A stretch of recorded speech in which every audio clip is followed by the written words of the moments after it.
Man, we just got to regroup, I think, and we got to treat this as like the first game of the year, how we prepare as far as watching film and going through their plays and running through our sets. And we had a tough road trip, and then we came home after the game, got in at 4 a.m. and the next morning we had off. So today was really important to shoot around to get back in the groove of things. And I think we had a really great shoot around, and guys are focused and ready. So Coach said that when y'all got home, these things were easily fixable from the last game, but there were some things particularly on offense. What did you guys see this morning? I mean, missed shots, we can, we can play through that. We can care less about, if we miss shots, we just gotta, it's a phase that everybody goes through. But defensively, just being on the string and helping guys out and playing just one-on-one defense. It starts on the perimeter with myself. And then everybody else will follow. So, we all have to be locked in. Kevin, Milwaukee Bucks score about 90 points a game. You guys are a high-scoring team. When you play this team, do you go in saying that we want to run the score up, or do you want to play in the 90s where they're used to? No, we want to always play our game. I think we could play slow pace, we can play fast pace, but I think, we want to stifle them on the defensive end. Trying to cause some turnovers and get out and run. And we always want to play as quick as we can. But we also want to make sure we lock it on the defensive end. We don't want to just come down, let them play quick and get to wherever they want, and then try to make it a shootout. So, it'd be cool. Perfect game with us be, scoring a lot of points, but also keeping them down, to where they like to score at. It kind of reinforce that whole concept, the fact that it was a very low-scoring game in the first half at their place in November. Yeah, I mean, like I said, we could play different styles, and I think defensively we're all locked in.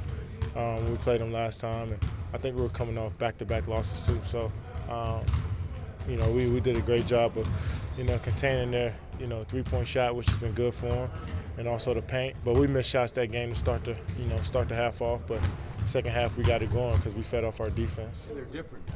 Ilyasova's playing, Sanders is playing. They've got some of their bigger guns back now. They're definitely better. I think their bench is really good with O.J. Mayo, Caron Butler coming off, and Nate Walters coming off. So they have really good bench, and their starters, they play small and quick with, Lukey and Brandon Knight in the backcourt. So, and I like their rookie. I can't pronounce his name, but he plays extremely hard. He's long, athletic, and he's probably the most skilled player on their team. So, they have a really good team. Their record really doesn't speak on how good they are as a team, but they can get hot on you and they can beat you any night. Kevin, sometimes we talk about defense and offense as separate, but are they kind of connected in some ways? How you play on one end dictates how you play on the other? Most definitely. The game, 50% of the game is defense, and offense definitely can dictate your defense. If you're not shooting it well, you can come down and feel sorry for yourself, and that'll take you out of it on defense. And once you're shooting well, you get more energy, and you play harder on defense. So, but I think with us, what's made us good is that most of the time, our offense doesn't dictate our defense. We just play solid on defensive end no matter what. And we're a regular team. We're normal. We're human.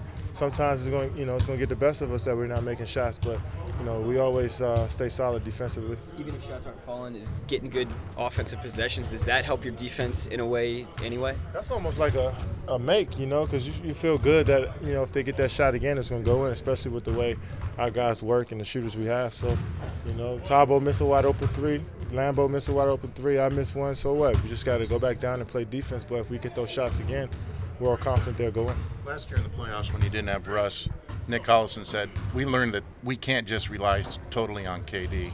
We learned that lesson last year, but lately you've been going off and they've been struggling. Does it feel similar to last year's playoffs? No, I mean, because we started the first few games without Russell. We did a great job moving the ball, but I think now I just flat out shooting too much. I have to find a way to give my teammates easier shots. I've been thinking these last few games that in order for us to get going, I have to do it offensively, but no, we have to do it together. It's a great learning experience for me.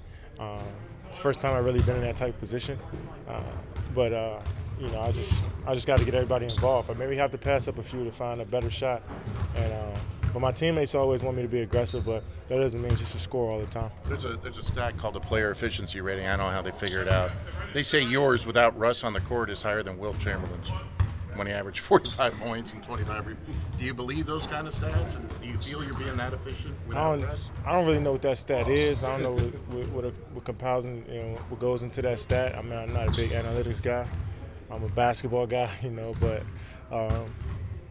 I'm just, like I said, I'm shooting more, when Russ is out, and I think that's probably why that stat may be up. But I have to do the other things in order for my teammates to be better. I'm not worried about my stats. I'd rather us have a better, I guess, what is it, plus minus?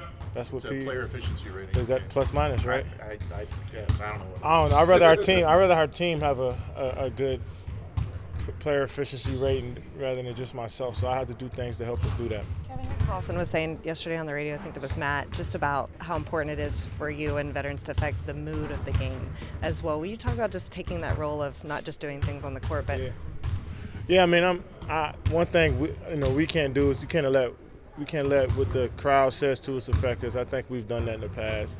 Bad calls, missed shots. We can't let that affect us, and we all have to just weather the storm. We talk about that all the time, and we've done a great job of it, but of course it seeps in sometimes. But we can't let, stuff away from the game take our energy and affect us on the court. And we always talk about it, and we've done a great job so far. But lately, I know myself, I let my emotions get the best of me sometimes. I got a few texts in the last few games, letting the crowd, what the crowd says to us get to us sometimes. But we can't control that stuff. We just got to play, and I think if we just focus on what we have to do, our game plan on both ends, we'll be back to where we're supposed to be.